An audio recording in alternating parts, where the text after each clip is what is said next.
What's going on, guys, and welcome back to another episode of Career Mode. This is episode number 20, and we start today's episode off with a game at the Medeski Stadium to take on Reading. And as you can see by our squad, we had to rest a large chunk of the first team players because of stamina reasons. Of course, games coming thick and fast at the end of the season, and we had to rest a large chunk of the players, but we did take on Reading. And in this game, I didn't realise at first, I forgot to check the league table, but as you'll see in just a moment, we could actually secure promotion to the Premier League with a win in this game because Brighton failed to get any points from their game. We beat Bournemouth in our last game. Brighton failed to get any points from their game. We were sitting clear of Brighton by 5 points, and with 2 games to go, one win would mean that we would be promoted to the Premier League. So we did take on Reading. Of course, it's not going to be an easy game because Reading under Nigel Adkins have a decent side, and of course they were one of the 3 sides that got relegated from the Premier League last year. So a decent side Reading had, and they had the first chance of the game as well. How Robson-Kanu gets on the ball, gives to Williams. Nyland makes a good save, and then Royston Drenford's header goes into the side netting. So Reading with the first chance of the game here in the first 10 minutes. But in the 20th minute, Liam Trotter's onto the ball here. Trotter goes forward with the ball, gives it off to Ryan Gould. Gould's onto the ball, and look at this, lovely roulette to get past his man here. Gets past the second defender, and he spots the run of Alan Dunn. Dunn is through one-on-one, but he puts the ball wide of the post. What a goal it would have been by Alan Dunn, because of course he has been at Millwall all his life, and it would have been lovely to score with Dunn there, captain the side today, but sadly it did go wide. So still Reading 0, Millwall 0. But in the 24th minute, Robson-Kanu's on the ball, gives it back to Danny Guthrie, I think it might have been. Guthrie's onto the ball, gives it to Williams, back to Karakan. Karakan crosses the ball in, and Royston Drenford at far post dives in, and sadly, Reading were in front here. So what a big shame, 25 minutes in, Reading take the lead. And it's not a real surprise because, of course, we have been struggling a little bit of late. You know, we've picked up 2 wins from our last 2 games, which is great, but, you know, prior to that, we were struggling quite massively. And it was Reading 1, Millwall 0, but in the 27th minute, a great chance to make it 2-0. Adam Lafondra's shot, I think it was well parried by Nyland, and Shane Lowry's first of the ball, gets it and drills it out wide to Ryan Gould.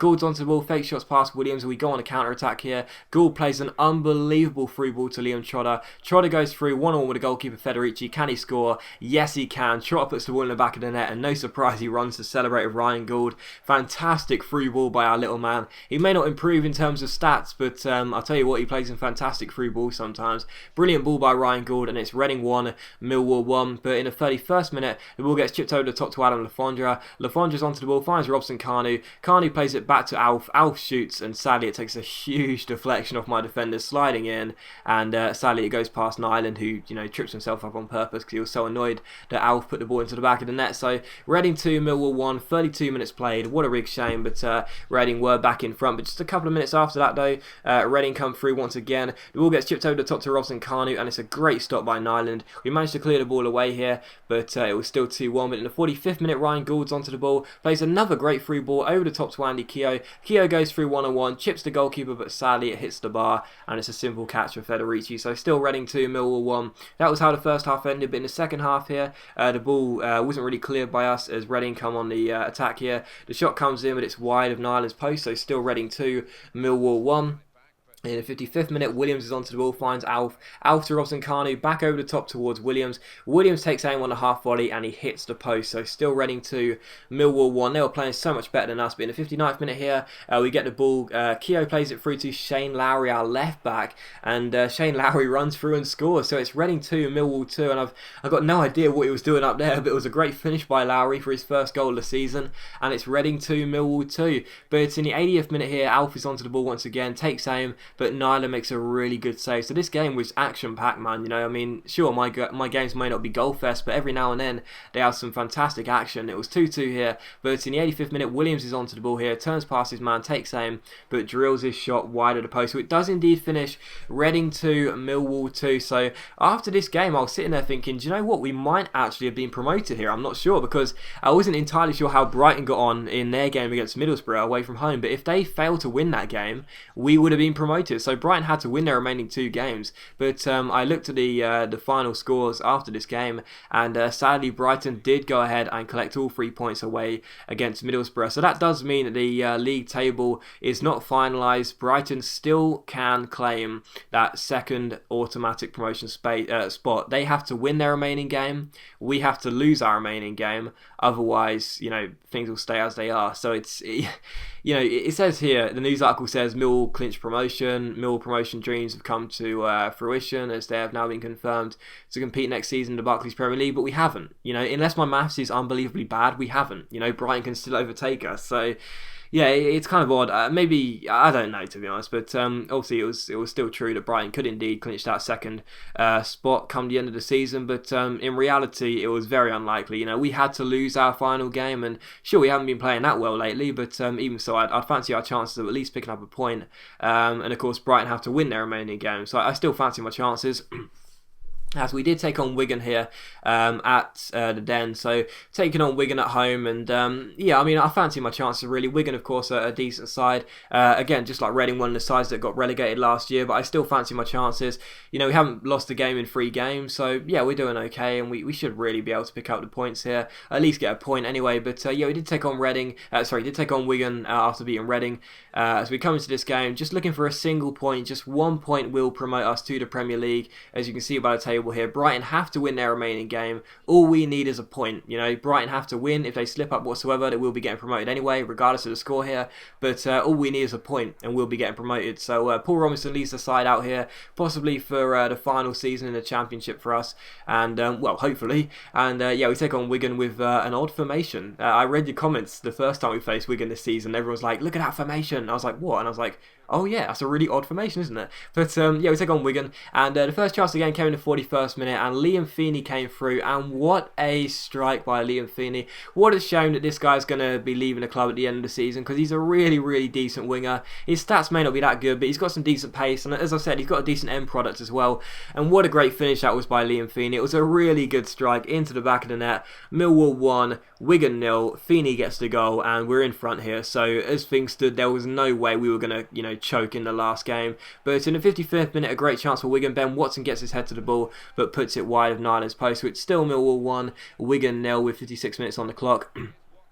And a few minutes after that, we can come through again here. McManaman's onto it, plays a great through ball to Jordi Gomez. Mark Beavers gets caught in no man's land. Gomez runs through one-on-one, but he puts his shot wide of Nyland's post. What a great chance to level it up there for Wigan, but they failed to make the most of it. It was still Millwall 1, Wigan 0, and as the game was being closed out in injury time, the fans were celebrating. They were getting ready to run onto the pitch, but James McLean goes down the right-hand side, gives it to Jordi Gomez, back to him. McLean ends up crossing the ball into the box eventually. It's Ryan Shotney crossed the ball into the box, and it's Jordi Gomez who wins the header, puts it past Nyland, and sadly in the 90th minute, Wigan did get themselves an equalising goal, but all it did was take a bit of the icing off the cake. Other than that, I didn't really care, because we did indeed get the draw, which means that no matter what happened at Brighton in their final game of the season, we would be going up to the Premier League next season, and as you'll see by the league table, Brighton did actually win their game, so we had to get a point. So that's funny. All through the game, I saw no goal updates whatsoever, but if we would have lost that game,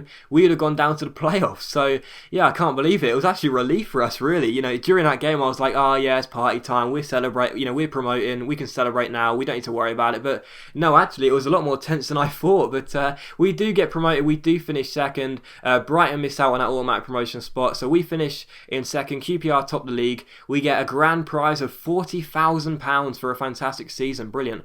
That's going to help a lot. But I just couldn't believe it. I looked at the league table and I was like, oh my goodness, I didn't think there was any goal updates, so I thought we'd be okay, but no, it was actually a lot tighter than that. But anyway, with the season coming to the end here, we do decide to offer some contracts. One, of course, to Alan Dunn, who's been at the club since he was a kid, so I don't want to get rid of Alan Dunn. He may not be a decent right back for the Premier League, but even so, I don't want to get rid of him. He's been at the club all his life, so we'd like to keep him here. But I offer a new contract to Feeney as well, who did score our last goal of the season, because I'd like to keep Feeney. I don't think he's going to stay, but we'll wait and see. And we also offer a contract to Andy Keogh. As I've said, this guy, to be honest, I think I might sell him in the summer, or at least try and sell him, because he's Keogh and Dunn accept the contracts, but I think I might just sell Keogh, because he's just an infuriating character. He doesn't play that well. He plays okay, but not that well, and he's 69 overall, and he always complains. And to be honest, I'm happy with Keogh getting sold in the summer, so we'll offer him a contract, so he will stay for the summer. But if we can't sell him, he'll be a squad player, but we'll have to wait and see what happens there. But here are his top scorer charts. Morrison finished second, Grant Holt topped it, So it's okay for us, really.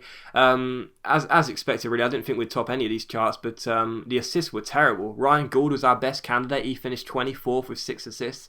But I was very pleased to see Nyland top the clean sheets. That was really good for us. He beat Julio Cesar, Kasper Schmeichel, Kuzak, Paul Robinson, Ali Al-Habsi, Almunia. So some really good goalkeepers there that he topped the clean sheet table. So yeah, I was really pleased for Nyland. But yeah, I thought I'd show these charts because I suppose they're quite interesting to take a look at the end of the season.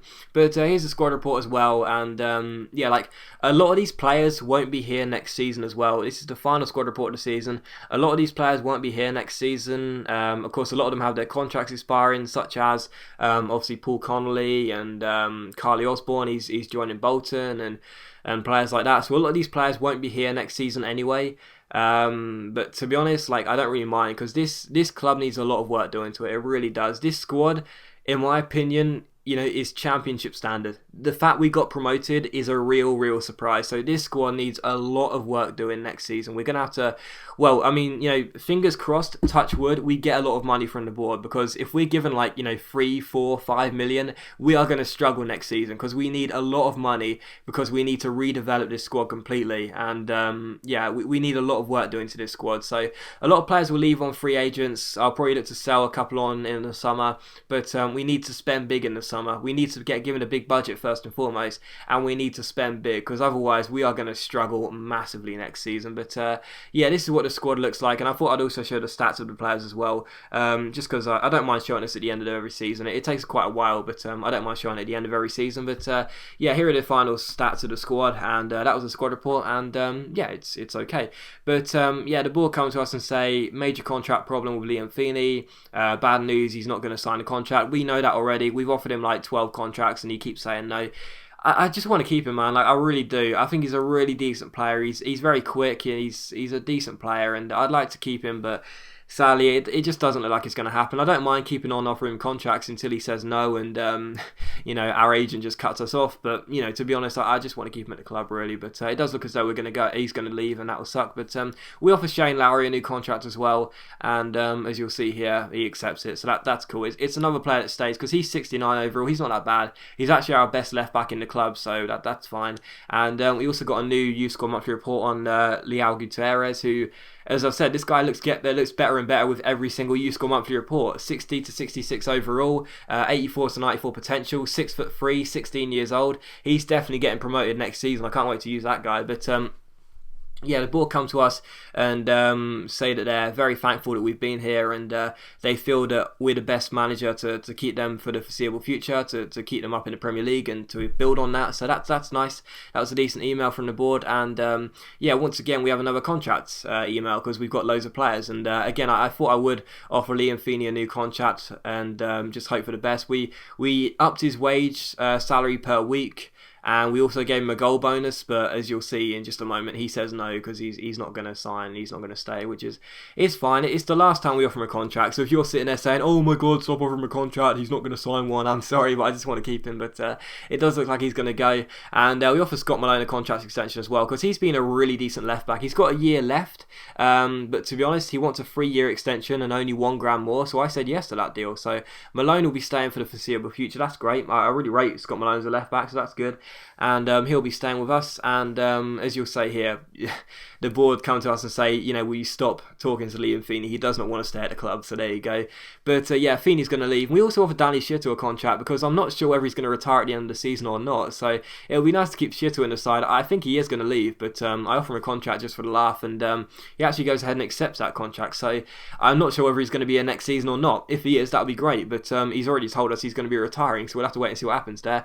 But the board come to us and say they're going to review our performance. But of course, Millwall, a club that are, you know, just about to, you know, well, quite frankly, Millwall, in my opinion, we're a club that should be lucky to be in the Championship with our squad. So to get them promoted, I'm pretty sure the board will be happy with our performance. And as you'll see here, they are very happy, and they do want us to continue with the club and help keep them up in the Premiership next season. So hopefully we can do that. But as always, guys, a big thank you for watching today's video. I really hope you enjoyed it. If you have, please leave a like. That's much appreciated, and it really does help my channel out. And I'll see you for the next episode of Career Mode, which will of course be the start of the new season in the Barclays Premier League very soon.